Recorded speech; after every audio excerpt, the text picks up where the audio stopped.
Assalomu alaykum, hurmatli obunachilar.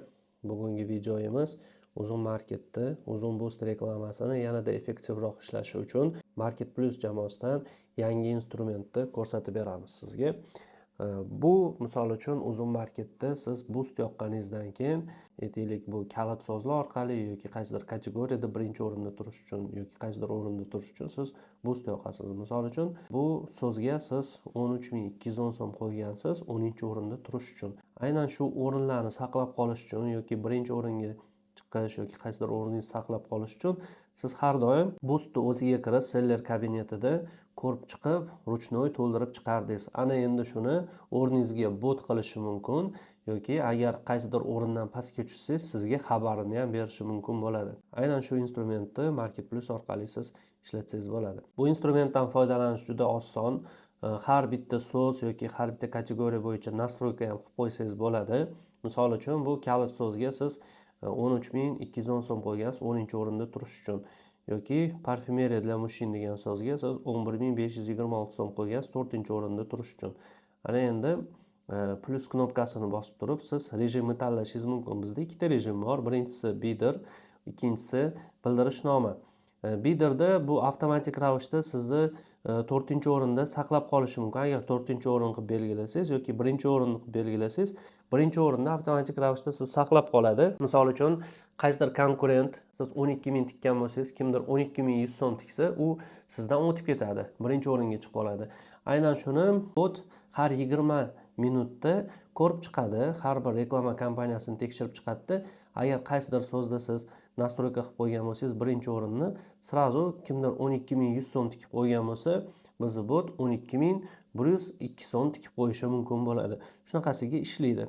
Va siz maksimal stavka byudjetini belgilab qo'yishingiz mumkin. Agar konkurentingiz oshiraversa, sizni maksimumingiz bo'ladi. Aytaylik, maksimumni qo'yib qo'yishingiz mumkin. Bu cheklov 30.000 so'mdan oshirmasdan qo'yib qo'yish, misol uchun va Telegramda xabar berish degan joy bor. Saqlash knopkasini bosamiz. Saqlash knopkasini bosgandan keyin mana bu rejim уже ishlayapti deyapti va sizni 1-o'ringa chiqazib qo'yadi, stavkani balandroq qilib.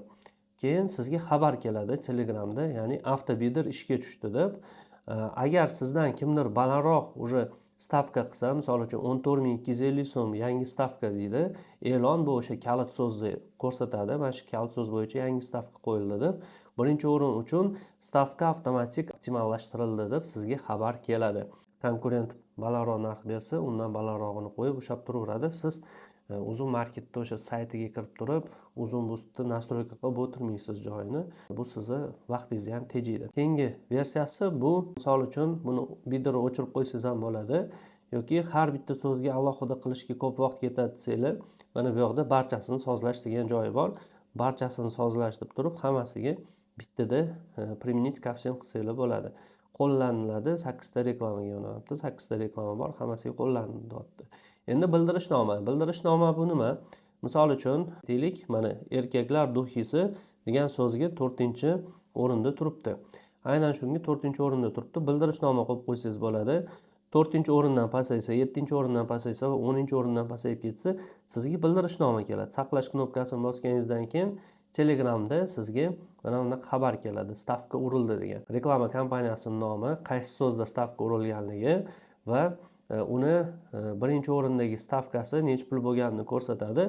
Sizni nechinchi o'rindaligingizni ko'rsatadi, aynan bu kalit so'z bo'yicha chiqishingizni va sizga taklif beriladi. Yana top 1 ga chiqishni xohlaysizmi degan top 1 ga chiqish knopkasini bossangiz, bot orqali avtomatik ravishda bidder uni yoqib yuboradi va top 1 ga chiqib olasiz. Bu instrumentdan foydalanib siz ancha vaqtingizni tejashingiz mumkin bo'ladi.